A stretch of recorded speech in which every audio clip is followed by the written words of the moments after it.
Assalamualaikum warahmatullahi wabarakatuh. Halo sahabat inspiratif, semoga kabar baik dan sehat selalu hari ini ya. Berjumpa lagi dengan saya, Agus Putranto, dan di kesempatan yang baik ini saya akan sharing lagi tentang sebuah topik yang menarik yang berjudul cara memahami konsentrasi pada anak ya.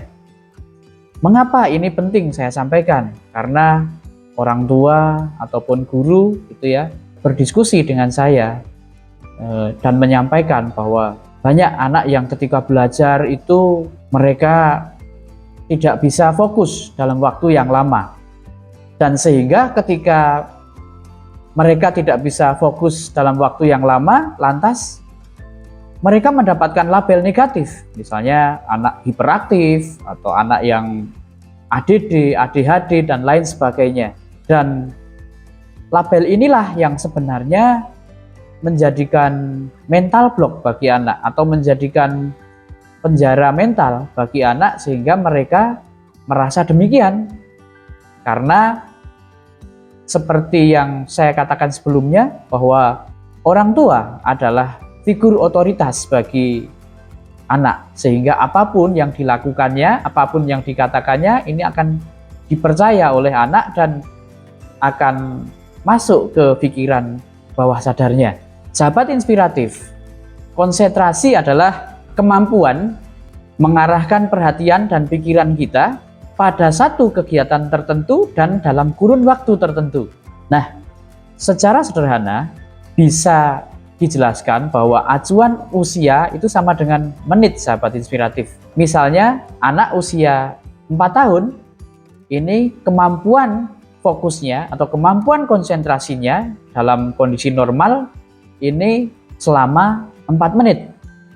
Sedangkan orang-orang dewasa ini kemampuan konsentrasi maksimalnya selama 30 menit. Ini menurut para ahli neuroscience ya, sahabat inspiratif ya. Lantas, apa saja penyebab sulit konsentrasi itu ya? Nah, ada beberapa hal, sahabat inspiratif. Di antaranya adalah yang pertama, imprint ya, imprint. Imprint ini adalah labeling figur otoritas. Nah, seperti yang saya sampaikan di depan tadi ya, labeling figur otoritas bahwa anak sulit konsentrasi inilah yang akan benar-benar membuat anak sulit konsentrasi ya. Nah, karena mereka sudah di label, jadi mereka benar-benar menjadi anak yang seperti label yang Anda berikan ya. Apalagi pernyataan atau labeling ini sering diulang. Yang kedua, anak tidak tertarik dengan apa yang dia lakukan ya. Kurang tantangan. Nah, jadi anak kurang tantangan ya. Mereka misalnya belajar, mereka sudah tahu ya, jadi mereka tidak tertantang sehingga tidak tertarik, sehingga ketika tidak tertarik dengan kegiatan itu fokusnya menjadi berkurang, bahkan tidak fokus sama sekali ya. Yang ketiga, bisa juga penyebab kesulitan konsentrasi ini adalah karena ada gangguan suara.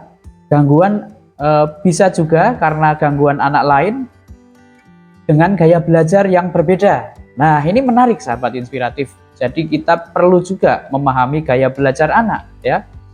Gaya belajar anak itu setidaknya ada 3, yaitu gaya belajar visual, yang kedua gaya belajar auditori, dan yang ketiga gaya belajar kinestetik. Nah, setiap anak ini biasanya memiliki kombinasi di antara 2 gaya belajar itu, sahabat inspiratif. Bisa visual auditori ya, bisa visual kinestetik atau auditori kinestetik ya.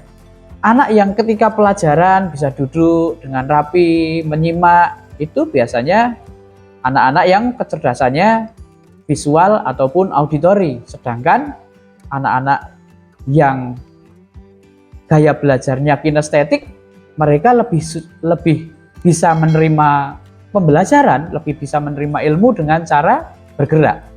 Nah, itu sahabat inspiratif. Jadi kita perlu memahami gaya belajar anak ya. Visual, auditori, dan kinestetik.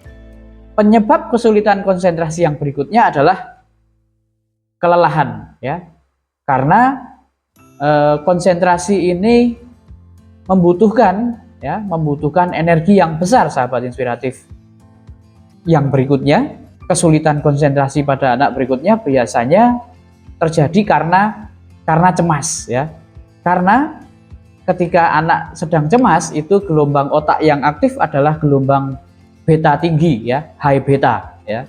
Jadi ketika cemas ini gelombang beta ini melakukan scanning ya, melihat misalnya sedang belajar, di sebelahnya ada HP, ada laptop gitu ya. Dia sebentar-bentar melihat buku, sebentar-bentar melihat HP, sebentar-bentar melihat laptop gitu ya. Kecemasan gitu ya. Ini scanning ya. Inilah yang oleh orang tua dilabel sebagai sulit konsentrasi.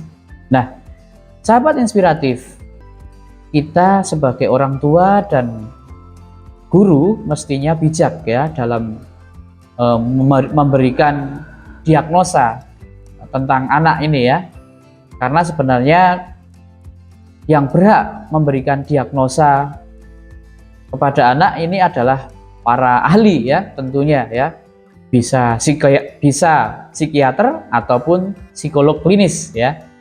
Nah, itu sahabat inspiratif. Jadi kita sebagai orang tua dan guru perlu berhati-hati dalam melabel anak ya.